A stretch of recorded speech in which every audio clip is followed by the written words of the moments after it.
Seguimos con más en esta mañana. Juan Carlos Morales Mejía nos acompaña. Él es director de Cultura, flamante director de Cultura, pero su trayectoria siempre ha estado ligada a lo que es la comunicación, el periodismo y también, lógicamente, los ámbitos culturales. Gracias por acompañarnos y bienvenido. Y se crea una coincidencia muy interesante, asumir este cargo tan importante, tan necesario, y hacerlo en este contexto de fiesta, de un aniversario más de fundación de la ciudad de Ibarra. ¿Cuál es la visión que tiene Juan Carlos Morales en torno a lo que se debe hacer, o lo que piensa hacer, o lo que va a hacer desde la Dirección de Cultura en este reto que hablábamos con nuestro anterior entrevistado, que es rescatar la ibarreñidad desde todas las aristas?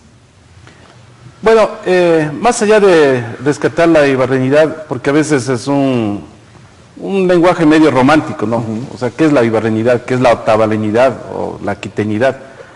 Esos lenguajes hay que un poco tomarlos con cuidado, ¿no? Porque lo que se trata es de que la cultura no sea entendida desde las visiones del siglo XIX, es decir, únicamente la pintura, el ballet o la música clásica.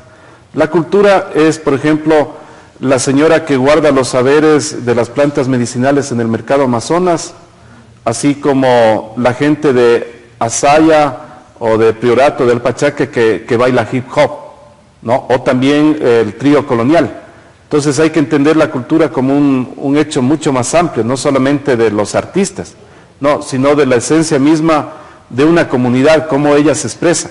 Yo siempre digo, hace 2500 años los griegos tenían dos preguntas: ¿quién soy yo? ¿De dónde vengo? Cuando uno responde eso, puede saber hacia dónde va. Y por eso hace un medio año el alcalde de Ibarra, Álvaro Castillo, me pidió que realice el plan estratégico de desarrollo del Cantón Ibarra. Entonces pasamos como medio año investigando, porque no hay que entender Ibarra únicamente como el centro, así como a veces nos quejamos de que Quito tiene esa mirada encima del hombro sobre las provincias, asimismo tiene Ibarra sobre sus cantones. Por ejemplo, en el Cantón Ibarra existen 400 barrios, ¿no? Y muchas de las parroquias jamás han sido tomadas en cuenta, ¿no? La pregunta es, por ejemplo, el Teatro Gran Colombia, ¿cuándo abre sus puertas a la música de Lita? Eso no ha sucedido porque aún tenemos esa mirada de la cultura como, entre comillas, la sinfónica, ¿no? Y que obviamente es maravillosa, pero eso no solamente es la cultura. Sí. Entonces, mira, por ejemplo, el 23 de este mes nos ha solicitado el Teatro Gran Colombia un festival que lleva en su sexto o séptimo evento, el rock, ¿no? ¿Cómo vamos a desconocer al rock como una expresión de la música cuando tiene 40 años? Acaba hace una semana de remasterizar el último disco de los Beatles. Entonces el rock es una expresión mundial, ¿no? Lo que a partir del rock se diga en Ibarra ya le hace que se apropie. Y yo tuve la suerte de estar hace unos 15 años en los 30 años del rock argentino. Toda una muestra en Buenos Aires de la música de Fito Páez, de todo. Entonces no podemos cerrarnos a esas posibilidades. Y lo digo eso aún sabiendo que yo mismo fui el que hizo la investigación para el Instituto Nacional de Patrimonio para la declaratoria del Pasillo como música primero patrimonial del Ecuador y luego de la UNESCO. Pero hay que tener la suficiente sensibilidad para entender que el lenguaje del 2016 también son otras músicas. Si nosotros nos apartamos de eso, estamos siendo fundamentalistas, ¿no? Por ejemplo, hay gente, y está muy bien que lo haya, que tiene una mirada de los años 70, les fascina los iracundos, está muy bien, pero los iracundos ya no representan una época de ahora. Entonces, no hay que olvidar que, por ejemplo, según el INEC, digamos, el rango de los salvadoreños es de 29 años. Para hablar en términos de marketing, ese es nuestro target, ¿no? Y entonces la cultura no significa únicamente dejar a un lado los otros procesos. Yo te comentaba que en una semana vamos a abrir, o dos, una cuenta en Facebook que se va a llamar Ibarra Antigua, donde se va a recuperar la fotografía antigua de Ibarra de hace 100 años. Porque ¿cuál es el propósito de la cultura? Que la gente, al mirar como detonantes que puede ser la gastronomía, la fotografía o la música, ame su ciudad, ¿no? A mí me parece, y yo di mi ponencia hace unos días, que nos hemos olvidado de los orígenes de Ibarra, que es por qué fue fundada, y es porque requeríamos, o en ese tiempo requerían las élites quiteñas, una salida al mar, ¿no? Entonces, como nos hemos olvidado, somos un pueblo con amnesia. Manta ya nos gana. Manta, Ambato, Puyo ya está haciendo la vía a Manaos. Que debería pasar. Que debería pasar por Ibarra. Y es porque precisamente no conocemos nuestra historia, ¿no? Y ese es el propósito justamente del Departamento de Cultura. Y de alguna manera en los últimos tiempos se ha cuestionado mucho esta situación de que la ciudadanía ha perdido como ese sentido de pertenencia en torno a su ciudad. Y muchos consideraban que generalmente se le endosa esta falta de pertenencia al tema administrativo, político, la falta de políticas, cuando realmente este sentido de pertenencia se va perdiendo cuando desconocen su pasado, como bien lo destacaba. Y no hay que mirar únicamente desde la municipalidad o desde el poder, ¿no? Porque también es una construcción ciudadana. La pregunta es, mira, ¿cuántos empresarios que existen en la provincia, ¿no? que son de los más opulentos del país? Mientras una cadena de supermercados en Quito, en manos de judíos, realiza y hace la Casa de la Música. Ese es su legado. La pregunta, ¿cuántos empresarios de acá han construido, han dejado una habitación para que sea el Museo de la Fotografía? Nadie, ¿no? Entonces también existe una responsabilidad, ¿no? Si uno mira ciudades como Cuenca, donde están todos unidos y logran la declaratoria, o mira ciudades como Loja o como Manta, y eso es lo que se necesita construir en Ibarra, ¿no? Un nuevo imaginario de pertenencia. No olvidemos un dato, pero escalofriante. Imbabura y Cañar son las únicas provincias que no tienen salida a la Amazonía, ¿no? Y estamos apenas a 50 kilómetros. ¿Por qué? Porque han existido poderes, por ejemplo, en el caso de las petroleras, que prefirieron ir por Pichincha, por Baeza, ¿no? Y cuando la ruta natural es justamente Imbabura. Y entonces, como nos hemos olvidado los orígenes de la fundación, no estamos pensando en el eje, no estamos pensando ya como capital de la zona 1, sino seguimos pensando, y hay que decirlo, ¿no?, con una mirada muy provinciana. Porque hay que diferenciar, ¿no?, lo provinciano y la provincialidad. Lo provinciano es cuando nosotros nos miramos únicamente el ombligo. Y la provincialidad, en cambio, es cuando nosotros estamos a gusto de vivir en una provincia. ¿Y cómo desde la cultura se puede cambiar esta realidad?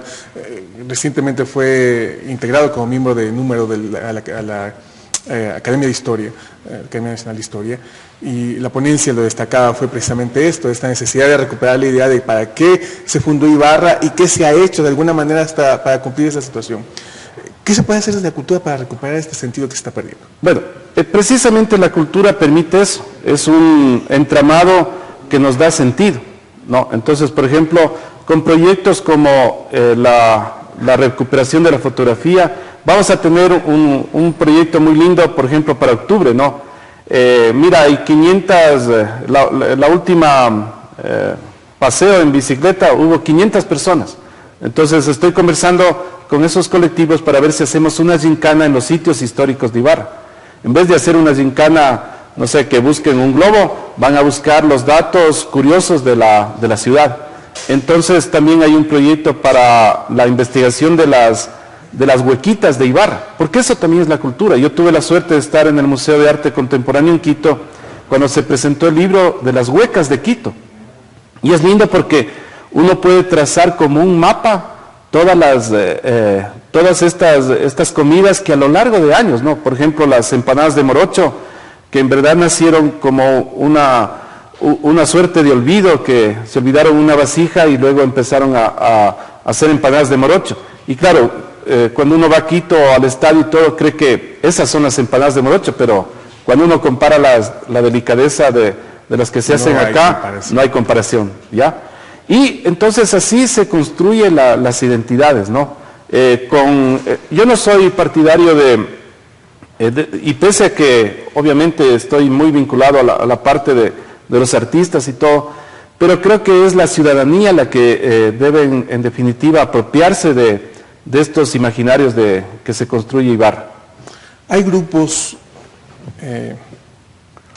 muy reducidos que cuestionan mucho el hecho de que, y aseguran ellos, he conversado, que uno de los mayores problemas que tiene Ibarra en este sentido de pertenencia a esta recuperación es el hecho de que hay muy pocos ibarreños, lo definen ellos, y que esta corriente de personas que han venido de diferentes provincias, carchenses sobre todo en su momento, colombianos en los últimos tiempos, ha afectado a este sentido de ibarreñidad que de alguna manera cuestionaba al inicio.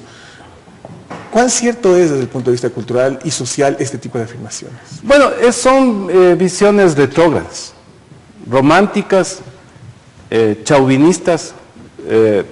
Había un general Chauvin, ¿no?, francés, que amaba tanto que creía que el lugar de su pueblo era el mejor del mundo. Entonces hay que tener cuidado porque ahí atrás de eso se esconde la xenofobia, ¿no? A mí me han dicho, tú si eres un ibarreño de cepa. Yo digo, ¿qué es de cepa? O sea, ¿dónde está la carta de honorabilidad para ser ibarreño? Para mí, todo el que vive en Ibarra es ibarreño. Porque como tú, que eres de Quito, yo también sentí ese rechazo en Quito. Yo era el editor de la sección Quito del diario El Comercio. Y alguna vez alguien me dijo, ¿y cómo alguien de Ibarra puede ser el director de la sección de Quito? Dije, bueno, además de vivir en la Mama Cuchara, tengo investigaciones sobre Quito más que muchos quiteños. Entonces hay que quitar esas miradas, ¿no? Y porque el origen o el nacimiento no le da para que una persona sea mejor o peor que otra persona, sino lo que trabaja en una ciudad. Mira, Ibarra, al ser una ciudad comercial de mucho flujo, así como Ambato es una ciudad abierta. Entonces, las ciudades abiertas jamás preguntan el origen de las personas. Mira, por ejemplo, tenemos el alcalde de Ibarra es de Loja. Habrá 2 o 3 despistados que les preocupará eso. Pero si él está trabajando, haciendo cosas por Ibarra, ¿qué importa el origen? Mira, en Quito, Paco Moncayo es de Riobamba y fue uno de los mejores alcaldes de Quito. Entonces, seguir mirando esa construcción es algo, digamos, que no se apega a la realidad. Y además no hay que olvidar una cosa, que las migraciones enriquecen. No, justamente ahora me estaba riendo porque después del programa voy a ir a una panadería de colombianos. Entonces voy a comprar los buñuelos que no se comía ahí, no se comía aquí, ¿no? Y los panes de Colombia, así como también puedo irme al mercado Amazonas a unas tortillas de tiesto. Entonces, más bien son las migraciones. Mira, la migración de los indígenas hace 70 años de Quinchuquí hace que en Ibarra existan tortillas. 14 sitios de tortillas, ¿no? Mucho más que helados de paila. Entonces, este momento, digamos, el plato tradicional de Ibarra son las tortillas, digamos, por el peso. Es más, le ganan a las 10 asaderos de pollo y 12 de chifas, ¿no? Porque eso también es la cultura. Ver cómo están las matrices, qué están comiendo las personas. Dejaba un concepto muy interesante que decía que la apropiación de estas referencias sociales y culturales no se circunscriben al origen donde nacieron, sino a cómo se acoplan en donde lo realizan. De alguna manera se justifica esta situación con lo que acaba de expresar en el tema gastronómico, pero también en el tema cultural, como el hip hop, como referencia de la música ibarreña. Pero por supuesto, porque, mira, pensemos en el tango, ¿no? ¿Dónde se baila el tango además de Buenos Aires? En Medellín. O sea, entonces uno le va a decir, no, ¿por qué tienen que bailar tango si ustedes no son de Buenos Aires? Entonces, por suerte, estamos en un mundo sumamente globalizado, interconectado, donde yo mismo estuve en el Festival del Tango en Montevideo. Y era increíble una pareja japonesa que logró el segundo puesto. Entonces uno dice, ¿y cómo es posible esto? Y es porque precisamente las culturas están migrando así como las personas. Entonces muchas veces ocurre, mira, este gran escritor que tenemos nosotros, Willo Ruales Hualca, él vive en Toulouse, en Francia. Y toda su obra, mucha de su obra, el 80% habla de Ibarra, el extrañamiento a su tierra. Mientras nosotros que estamos acá, que vivimos, digamos, entre comillas, en la periferia, nuestros libros hablan de dragones de la época medieval. Entonces, sería absurdo que alguien me diga, oye, ¿por qué estás hablando de época medieval si deberías vivir en Europa? Y la pregunta es, ¿y por qué no? Entonces la cultura hay que entenderlo como algo mucho más amplio que esas miradas a veces reduccionistas de lo que significa. Finalmente, hay dos trabajos importantes elaborados para finalizar. ¿De qué se trata? Y está muy referenciado al tema de Ibarra. Bueno, este es un libro que casi está agotado, es cuando se inauguró el cuartel, es una investigación, curiosamente, mira, quienes construyeron la nueva Ibarra era Francisco Schmidt, ¿no? Francisco Schmidt es un alemán, ¿no? Él hizo el Torreón, el hospital, el edificio de la gobernación y también la cárcel. Entonces, con esas miradas, volviendo a esto, diríamos, ¿cómo así un alemán viene a construir en Ibarra?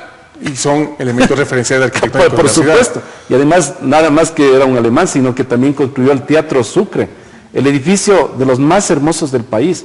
Entonces, si nosotros tenemos, volviendo a esa idea, esa mirada reducida, ¿no? Entonces, todos los aportes que han venido a Ibarra de otras partes no valdrían la pena. Y el otro libro es un libro que yo lo voy a liberar en una semana en PDF hasta que podamos publicar, sin costo alguno, obviamente.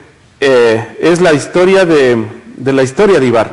Y volviendo y redondeando esta idea, es la élite quiteña quien se preocupa de fundar Ibarra. Son los quiteños. Cristóbal de Troya era un encomendero, es decir, tenía encomiendas con indígenas y todo, pero ellos deciden fundar Ibarra porque necesitaban un puerto de tierra entre el comercio de Bogotá, Popayán, Quito, porque no olvidemos que hasta finales del 19, de Quito a Guayaquil se hacía 15 días, y cuando no llovía, porque medio año estaba parado eso. De hecho, Eloy Alfaro, cuando conoce Quito por primera vez, es cuando gana la revolución. Él no conocía Quito. No, así son nuestras historias que a veces no sabemos. Entonces, este es un legado también de lo anterior de Ibarra, los caranques. Ayer se inauguró la sala Caranqui en el cuartel, porque es un señorío étnico que vivió del 1250 al 1550, pero que otra vez los ibarreños nos hemos olvidado. Creemos que Ibarra es la bella y villa hidalga española. Totalmente falso. Primero, no es española, ¿no? Porque aunque se fundó en la colonia, fue fundado por las ideas de las élites quiteñas criollas, que es muy diferente. Entonces, todas esas cosas hay que irle desestructurando, o esa idea de la blanca ciudad de Ibarra, como que aquí vivieran los blancos, cuando en verdad era por el tema del paludismo. Yo he encontrado en los archivos municipales que en 1918 se seguía vendiendo pastillas contra el paludismo, ¿no? Y eso es porque Ibarra era una ciudad muy insalubre, por eso quisieron desecar la laguna de Yaguarcocha a los curas agustinos, porque ahí vivían todos los moscos posibles. Y curiosamente, y no hay que tener vergüenza de esto, a los abuelos ibarreños les decían patojos, ¿no? ¿Por qué? Porque como había mucha insalubridad, se les sentaban las niguas a los pies, entonces tenían que andar los abuelos pobres por las calles y la gente que venía decía, estos son unos patojos. Entonces hay que reivindicar todas estas cosas, no hay que ocultar, porque uno cuando reivindica las palabras también les apropia y les da otro sentido. Muy importante, muy interesante y muy necesario, porque claro, la fiesta, la alegría, el colorido es bonito, es agradable, es parte de la celebración, pero lo fundamental es eso, recuperar esa historia que marcaron por qué estamos celebrando estos 410 años. Le agradecemos a Juan Carlos Morales Mejía presente esta mañana. Una pausa, seguimos con